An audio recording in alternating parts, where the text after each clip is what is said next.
But this sport relief challenge, it came about because I was mates with, well, I still am mates with James Corden, who was then and still is significantly more famous than me. And he said, I want to do a thing for sport relief, but I don't want to do it on my own. He said, I've got a meeting with them tomorrow. Will you come with me? So I said, all right. So we went to meet this fella who ran sport relief called Kevin.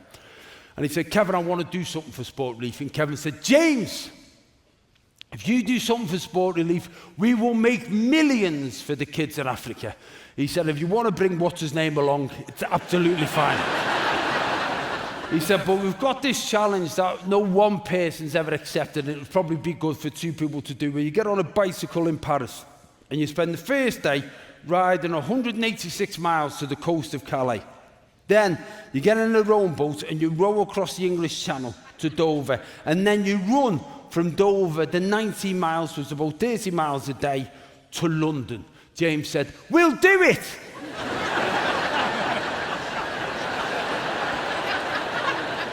I said, are you sure? He said, yeah, we'll do it. I'll get fit, you'll get fit. I said, okay, we'll do it. We'll do it. 3 weeks later, James phoned me up and said, I can't do it. He said, I've just got this big job in America, I can't do it. So I phoned Kevin. I said, obviously, if James not doing it, you're not going to want to do it. He said, no, we've got to do it. He said, I've set the wheels in motion now, we've got to do it. I said, but I can't do that all by myself. He said, oh, well, you can phone the kids in Africa if you want and let them know. He said, but I've got you a man to help you, a professor from John Moores University in Liverpool, a fellow called Greg White, Professor Greg White, a professor of sports science. He said, he will guide you through. I thought, this is brilliant. I'm going to meet this fellow. I'm going to get a nutrition plan, a training plan, a sports psychologist. I met him. I met Greg. I said, Greg, what do I need to do to make sure I complete this challenge? He said, when you start, don't stop. He said, that's it. I said, you get a fucking PhD for that, don't stop. He said, no, that's what it is. He said, you can't stop. He said, honestly, the big day is going to be day one. He said, if you get through day one, you've done the cycle ride, that's 186 miles, then you've got to get in a boat. And you're in a small boat crossing one of the busiest shipping lanes in the world. And I've got to be honest with you, rowing across the channel was not as popular then as it seems to be now.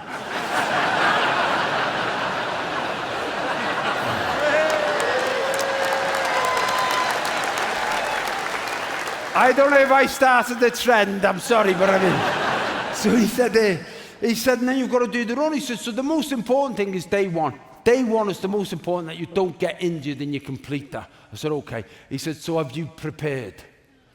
I said, I've done a lot of cycling. He said, yeah, but have you prepared? I said, Greg, I don't know why you're doing that. He said, because cyclists prepare. I said, well, he said, prepare. He said, your undercarriage, if you looked at your undercarriage, I said, right, number one, Greg, before I met you, I didn't know I had an undercarriage. And number two, it's where you're suggesting it is. If I could look there, I'd be in the circus, I wouldn't be doing this.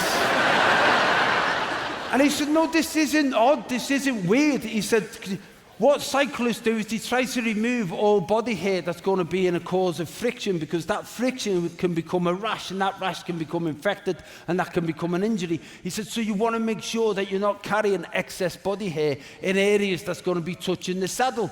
He said, so you need to look at your undercarriage. He said, it's not weird. I said, it fucking sounds a bit weird, I'll be honest with you. He said, just take a mirror, go in the bathroom and have a look.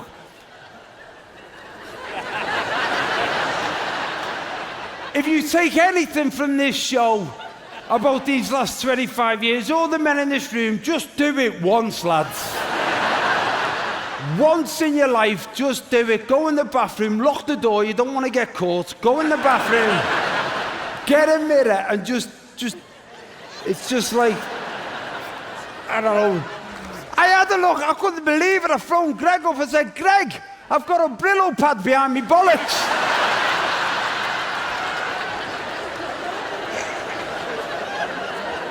He said, exactly. You don't know what you've been carrying around. I said, well, what do we do with that? He said, well, you've got to get it removed. I said, how? He said, waxing. I said, waxing? I said, how do we do that? He said, well, there'll be somewhere. He said, it's not odd. Cyclists do it all the time. He said, there'll be somewhere near you. Have a look. So I went on the internet and I put into it, men, waxing. Don't do that.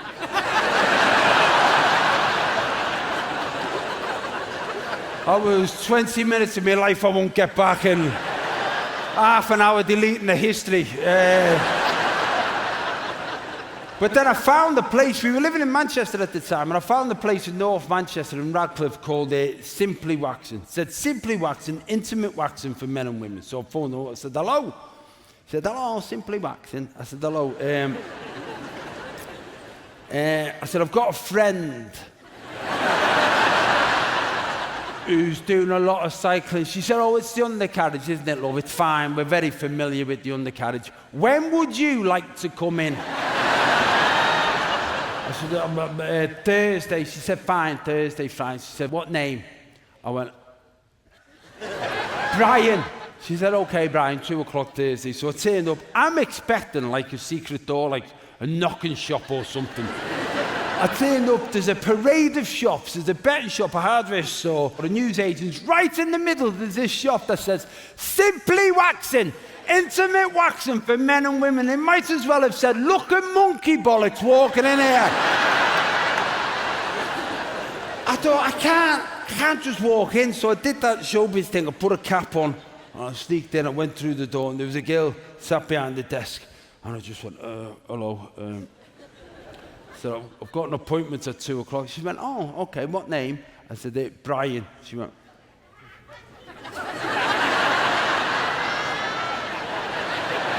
aren't you John Bishop? And I said something that when it left my mouth, I thought, oh my God, that's genius. Until it reached my ears, and then I thought, what a knobhead. Because she went, oh, aren't you John Bishop? And I went, yeah, Brian couldn't make it.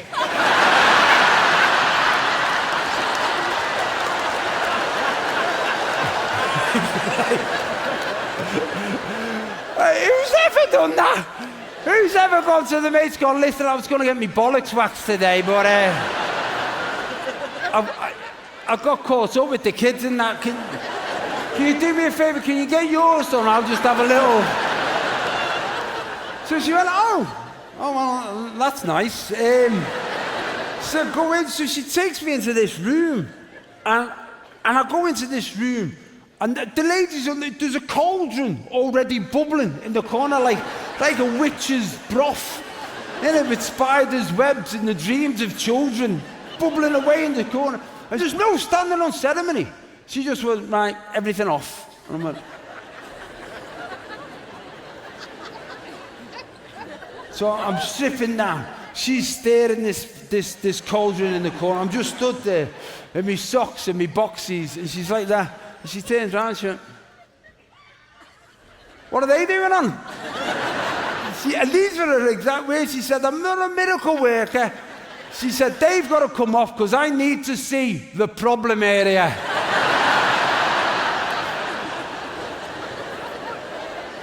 She said, get them off and get on the bed. So I'm like...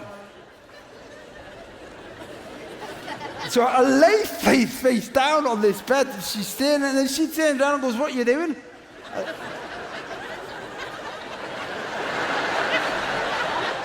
I said, you told me to get on the bed. She said, I'm not a miner. I'm not going to go looking for it. Bring it here. I'm on the bed, and I'm backing up. I'm like that.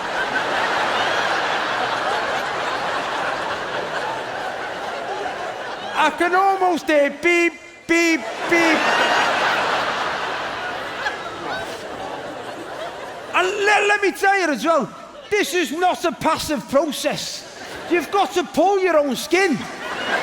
They don't want any creases. You go, pull your skin, pull your skin. But honest to God, I've never, I'm like that. I'm like that. She's going, right, pull your skin. Let me see what I'm looking at. Pull your skin. She's staring this thing with a spatula. She then looks at me. She made a noise like a builder does when he realizes it's a big job. She went, oh.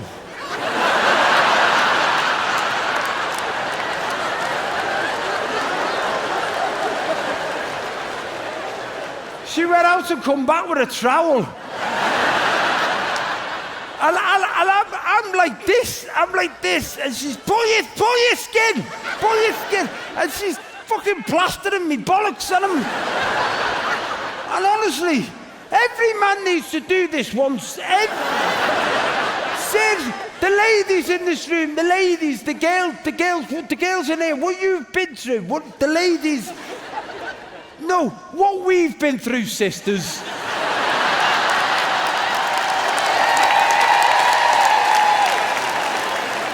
What we've been through, the men in here don't know. You have no idea what these girls go through to present their little flower to you. I am telling you. You're like, there's no, I'm like that, and she's like plastering, and I'm like that, and she's bully skills, and she's plastering. I'm like, and she's taking ages. So I'm like,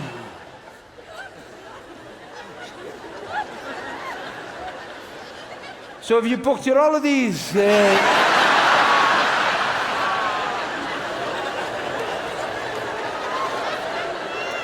Then she says to me, I'm going to leave it for a bit until it goes hard. I went...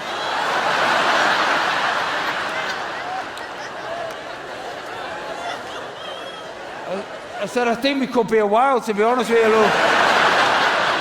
And then she literally walked out the room and just fucking left me. And I'm like, that thing, and I hope these fucking kids in Africa are grateful, I tell you. Questioning me life choices and things. And then she comes back in, and you know how they know it's ready? They knock on it. Do you know how odd it is to have someone knock on your bollocks and you hear it before you feel it? I mean... And then they flick the edge, don't they, to see if you're ready. They flick, and I'm like, oh, fucking hell, that was the worst bit. The other, ow, ow, ow, ow. And then she goes, you ready? I went, I'm not. And she goes, right. Breathe in. Breathe out. Like Mr. Miyagi. Breathe in. Breathe out. Breathe in. Boom! Off with one hand and soothed with the other. The noise, the windows in the place shook.